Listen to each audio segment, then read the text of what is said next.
welcome to episode 16 of the Biohacking with Brittany podcast. Thanks for tuning in. I have had such an interesting week this week. For those who follow me on social media probably know, I was in the hospital yesterday. I had something like so weird happen. So I woke up in the middle of the night at around 3:30 and started having this really intense like abdominal pain. And I got up and then I actually threw up about 45 minutes later. And then I went back to bed and tried to sleep and couldn't sleep because the pain didn't go away. And we ended up going to the hospital around 6 a.m. and we were there for about 6 hours. It was actually pretty terrible. So it was severe abdominal pain on my left side. So your right side is your appendix, which is like what most people think of right away when you say like severe abdominal pain like that. So it wasn't my appendix.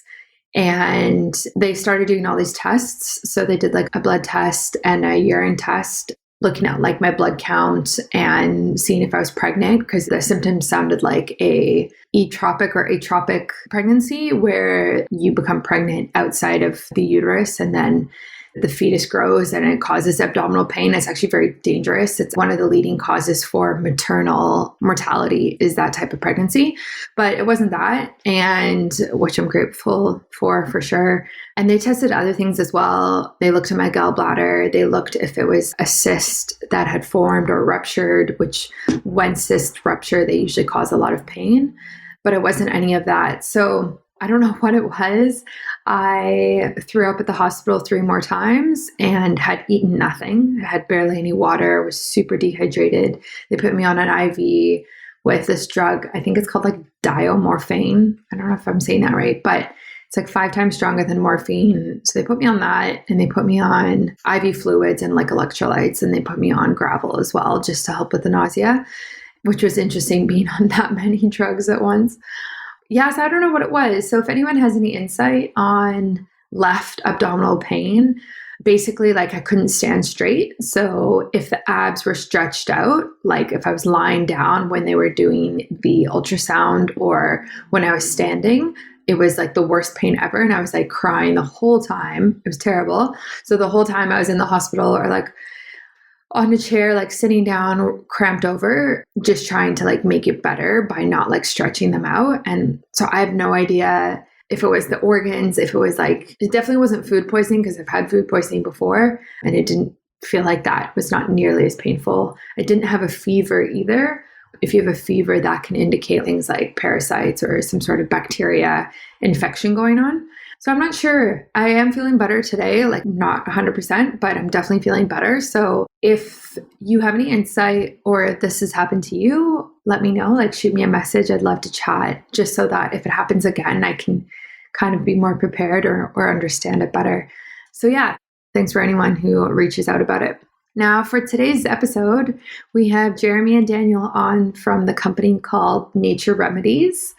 And basically what they're doing is they're taking the problem of finding natural health practitioners when traveling and creating an online marketplace for them and connecting the client with the consultant.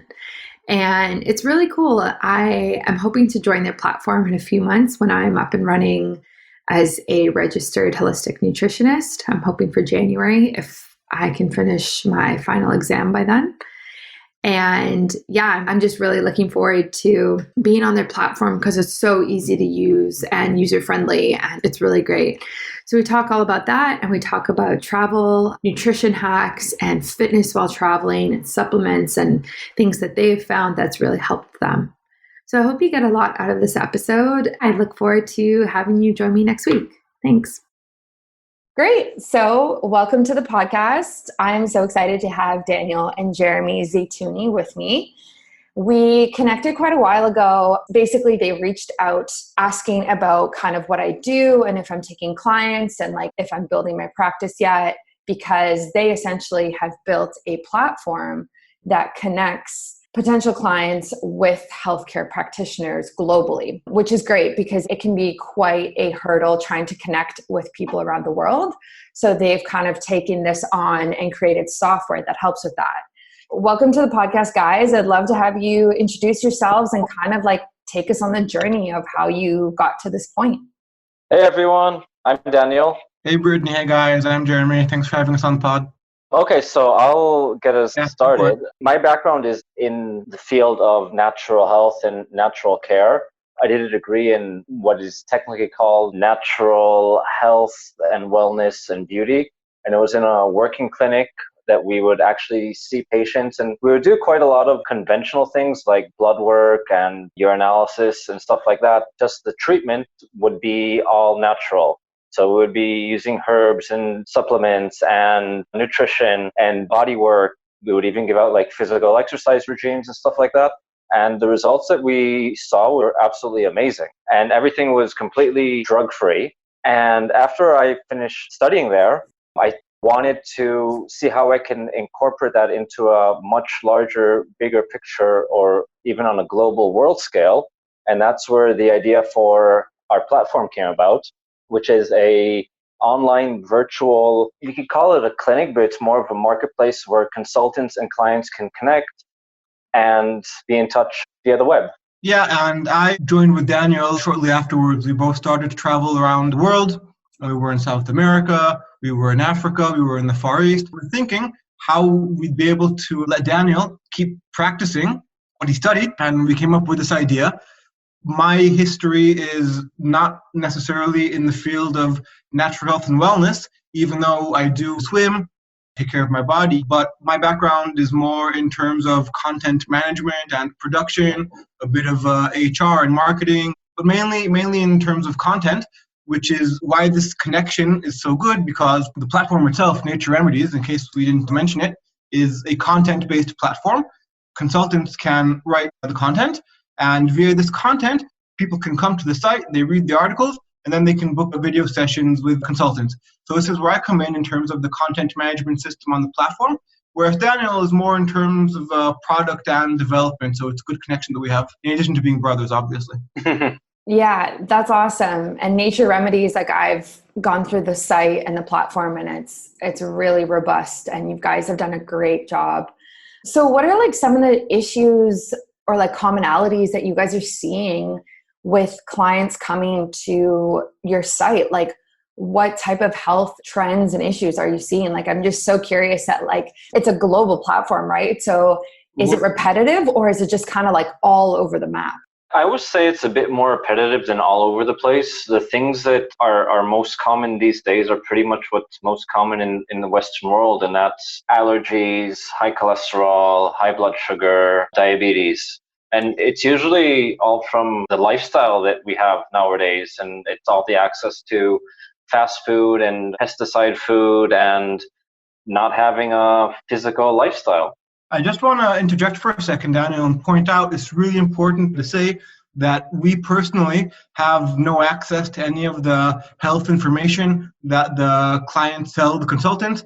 We have no access to the videos. So what Daniel's talking about now, it's solely based on the sessions booked with the consultants and our knowledge of the consultants in terms of what they treat and what the area of specialty is, and not from the side of the client where we have no access to any of the information. Yeah, that's great. It's great that you guys have that like privacy set up so that people can feel like comfortable. And it's just like super professional, of course. Yeah, because I think it's hard, like when you're traveling or, you know, just out of these places that have really easy alternative healthcare, it's hard to kind of find somebody who can really help. And like, even like I've traveled quite a lot, and I couldn't imagine like trying to be in a different country and be like, I need a nutritionist or a naturopath, and like, where do I go? There's just so much unknown when you're traveling. And I think like you guys really just like nailed down that issue. And like just with the increase of travelers and digital nomads and people kind of getting away from working a 9 to 5 in an office downtown, like it's so different right now, like the workspace and the work world is changing so much. So it's really, it's really inspiring that like you've created a healthcare platform that kind of like goes with that. So if somebody was to go onto Nature Remedies and kind of like look through these different blogs and stuff that you have, they can just kind of like book with any practitioner they see fit? Or do you guys have recommendations? At the moment, we don't recommend or we don't pair between clients and practitioners. We want that connection to be on the client side to what they connect on a personal level with said consultant. So if a client sees a consultant or an article or a video that one of the practitioner has made and they really feel like, oh, I really connect to what the message they're bringing across, I want to schedule a session with them because it touched me on a personal level. So that's the way that we want to see it evolve over time, and not so much by pairing somebody up that you don't connect with. What we do plan to introduce in the future at some point is a rating system, like with any of these marketplace platforms, Yelp, Uber, Airbnb, there will be some kind of feedback system in place. It's not there just yet, though. Yeah, that's definitely smart. So you guys have traveled quite a lot yourselves, it sounds like. Yeah. A lot, yes. Yeah. So healthy tips wise, like walk me through what your nutrition looks like when you're traveling. You start every day with a coconut. I love that. Coconuts and smoothies, definitely. Definitely. Of course, it depends where you are in the world, but if I'm in anywhere that's tropical, always start the day with a coconut. Straight off the tree if possible. When you get to some countries, let's say some third world countries where you don't trust the water so much and you don't really know if you can eat the fruit and vegetables, there are always the safe ones that you can always eat, which are the bananas and the coconuts and the mangoes and things like that. But eating healthy when you travel is not difficult. I think the bigger problem is you're exposed to so many different types of food when you are traveling that you just want to try everything. And you do need to have some self-discipline. I think you're right, Daniel. And I think, like you said, it's very dependent on where exactly you're traveling.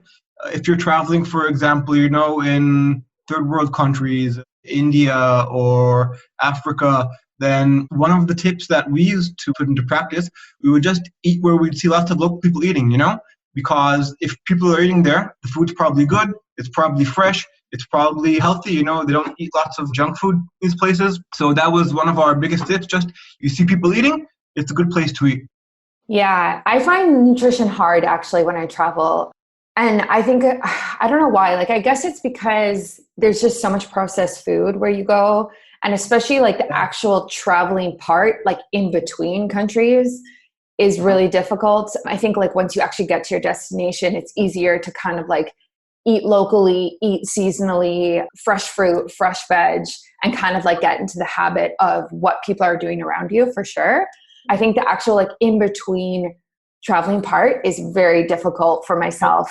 I think when it comes to the in-between traveling part, if you're on a long plane or a bus ride or so on and so forth, I think it's really important not to be too hard on yourself because that once you get to your destination, you're going to be practicing healthy eating habits. So, if you don't eat super healthy or you don't eat the best quality food for a day or two, then, just not to be too hard on yourself. Go, don't stress over it too much because it's only a little blip on the radar at the end of the day. Yeah, no, that's a great point. And wherever you are, there's always access to some sort of fruit. If you are flying and you do have a meal on the flight, you can always select a healthier choice. You don't necessarily have to have the standard meal. You can always select a fruit meal or a vegan meal. And also something that I wanted to point out that was referring to travel and eating. I was in Greece a few weeks back and there was a McDonald's. And literally across from the street from this McDonald's, there are maybe 10 or 15 mulberry trees. And I saw the mulberry trees and I was in heaven. And then I was looking across the road and seeing people eating McDonald's and I'm all purple and red from all these mulberries and they're eating that. And it's okay, this is a healthy choice versus the unhealthy choice. Yeah. So it's also recognizing plants and trees when you're around if you can. Yeah, when I was in New Zealand, we had these blackberry bushes that grew beside the house we were staying in. And they were so good. I used to pick them all the time. So yeah, I think it's just... It feels different too when you did like that, no? Yes, it does. It feels very wild and natural and you're just connecting to the earth compared to buying them in a store. There really is something to say about picking your own fruit and vegetables off the ground, 100%. I remember that one time Daniel and myself were in Venezuela, staying with a friend in the neighborhood, and just had coconut trees everywhere. So we just, we get up, walk out of the house, and pick the coconuts straight off the tree. And, nobody had any problem with that. The trees were for everybody. It was a really nice thing. Yeah. I think that aspect of food is missing really at this point. Mm-hmm. Well, at least in very developed places, right? So the idea of like picking your own fruit and I guess like vegetables or like nuts or whatever you have around you, it just seems like such a far away concept. Like, yeah, I don't know. I mean, I guess that's kind of like what industrialization does, and like having access to food, and like I get the industry side of it. It's just interesting when you go back and do that. Like I used to work with a family that had like apple trees on their property, and like picking apples in September was like so nice. And you don't even realize like how grounding and healthy it is until you start doing that again, I think. So yeah. There is a website, I think it's called Fallen Fruit, if I'm not mistaken. And basically you can tag anywhere you are in the world where there's a tree or either a fruit or a vegetable, and it's an open public space and you can just take fruit from it. That's interesting. Mm-hmm. Yeah, I'm going to look at that. That's awesome. Another thing that I find with nutrition with traveling is like fasting. So I try and fast for a lot of my flights. And this helps, like, it just helps to avoid the plain food and like just buying crappy, like processed food. So fasting definitely helps. It's hard though. It's hard when you've like booked your flight and it comes with a meal and you're fasting and they give you the meal. Mm-hmm. Well, it depends if you're in practice, I guess. Yeah. I've been doing intermittent fasting for a while, so it's, if it's the time when you're not supposed to eat, then you're not supposed to eat, huh? Yeah. As long as you stay hydrated on the flight, though. That's important. Yeah. I guess you can also try and time your flights, like, to have night flights maybe so you can go to sleep and you aren't exposed to all the amazing airplane food smells that, waft into the cabin when you're just getting settled down. Yeah, exactly. Do you guys use any specific supplements when you're traveling, or vitamins, minerals, anything that you find that's super helpful? Just vitamin C usually. I'm vegan. I do take B12, but besides that, I don't feel that my body needs it in a way. Yeah, fair enough. I definitely take the vitamin C in water when traveling. Yeah, absolutely. Yeah. I feel that even if you do have relatively complete diet, whether you're vegan or not vegan, taking additional vitamin C is good, especially because on planes, you don't know what kind of germs and what kind of crazy stuff you're going to get exposed to. And even when you land and you're wandering around, new population, new people, it's always good to have your immune system boosted as high as you can. Yeah, sure. Yeah, exactly. It's definitely a nutritional thing, at least for me. I can say when I went through periods where I wasn't eating well, I would get sick. But ever since being vegan, I don't recall being sick even once. Wow. Yeah. Right now, even when I don't travel, every morning I take about 500 to a liter of water with vitamin C in it. Mm-hmm. And I honestly never get sick. And I mean, it's obviously, it could be the vitamin C, but I also think hydration is just such a key factor there. Yeah, I was going to say that. Yeah. Like when you wake up in the morning, you're dehydrated, obviously, like you've been sleeping for 8 hours, or so just getting that water in before you get the coffee in is huge. Is so huge because like coffee is so great. Honestly, there are benefits and there's also the downside, and it can be dehydrating. So if you get the water in beforehand, it kind of just like mitigates that and helps that a lot. Nice tip. That's a very nice tip. I like that. Yeah. You should actually, the first thing you do when you wake up in the morning is have a glass of water or even warm water with a little bit of lemon in it. Mm-hmm. And then have your coffee about 45 minutes or an hour after you wake up. Yes. I actually just learned about that because it gives your cortisol enough time to like peak. Whereas if you have caffeine right when you wake up within the first hour, it can like mess your cortisol and your stress hormones up for the day. So really pushing that, and pushing it an hour is like so easy. That is not a long time. So no, definitely not. Don't even notice an hour. Yeah. So when you guys are traveling, do you have coffee or do you have like alcohol on flight? Is that just like a no-no? In general, I don't drink that much coffee. On days when I go swimming or work out, I'll have a coffee in the morning. But if I'm like on an off day or rest day, I don't drink any coffee or caffeine because I'm pretty sensitive. In terms of alcohol, when I fly, I'll have a little drink if it's offered, but not like to get drunk and dehydrated on the flight, even if they give us free alcohol. Yeah, because I know some people who will drink on flights and drink alcohol, and mainly because it just like helps you pass out, I guess, which sounds bad, but it does. Some people get nervous when they fly also, so Yeah. you know it helps them a bit, which also has its benefit. If you are a nervous flyer and the alcohol helps you out, then yeah, why not? Yeah, no, that's exactly it. So fitness wise, when you guys are traveling, like what does that look like? Is that something you struggle with, or is that pretty easy as well? For me personally, I find it pretty easy in the sense of I do a lot of yoga. So wherever I am, I mean, I need 4 foot by 1 foot basically, and then I can practice and do what I want. Or when you travel, you do tend to walk a lot more. Just on its own, you're exploring, but I think it's always a good idea to do some stretches, even when you're flying.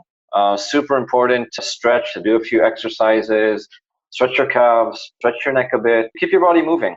I'm a bit more of a challenge when it comes to fitness when I'm traveling. I don't do yoga. I swim. I've been swimming for years. So, if I'm near a beach, no problem. If it's a city break or somewhere else, you got to find a pool. But in general, if I can't swim, then walking, like Daniel said, a nice little thing to do, which we've done several times, Daniel and myself, is just renting a bicycle and biking around the city. We did that in Barcelona. We did that in Rhodes, in Crete also. It's a great way to get around quickly, a bit of exercise, and you can reach places that you wouldn't be able to reach if you're just walking. So it's a cool thing to do. Yeah, no, I love that. So when you guys are on the plane, like what type of, you said you do stretches and maybe some yoga, like what type of stretches are like your go-to? For me personally, it's always my lower body or my shoulders and neck. Some of the planes have those nice little pillows that you can not pillows, but headrests that kind of like come out and you can rest your head against it. Yeah. On the newer planes. Yeah, the older planes don't have that. And I constantly find my neck kind of becoming a bit stiff. So yeah, a lot of like neck stretches, side to side, a little bit of like rotations, and lifting up my calves, lifting up my heels just to flex the calves a little bit. I also feel it gets the blood moving a little bit more. Yeah. So I don't cramp up as much. Yeah. And like we said, drinking a lot, walk around the cabin. Yeah. Basic stuff. Yeah. What I tend to do is I actually will get up and go where the bathrooms are, because there's like that hall in between there. And I'll actually do like stretches and like downward dog and just like different things in there. Because especially on really long international flights, like I get really stiff and sore. And another great thing that I've started doing is like when even just like sitting, if you engage your glutes and try hold it for a minute, release for a minute, hold for a minute, that's really good for blood flow. And then same with your abs. Like if you flex your core, it's just really good to like kind of wake the muscles up again. And you can just do it, right? Like while you're reading or while you're watching a movie, you don't even have to like get up or anything. So for sure. But people become a bit lazy when they're at the airport. They just kind of just tend to sit there and then wait and wait and then get on the plane, sit there and wait and wait and wait. But you can be active. You can do things. Yes. Yeah. By the way, I believe the word you were looking for is the galley, where you do your stretches and everything, right? Oh, I didn't know that. That's cool. Yes. Galley. I'm just calling it the airplane hall, makes sense. But yeah, actually, I'm pretty obnoxious at the airports at this point. Like if we're at our terminal and we're waiting like half an hour or whatever it is, I can't sit because I'm like, I have this flight coming up that I have to sit the whole time.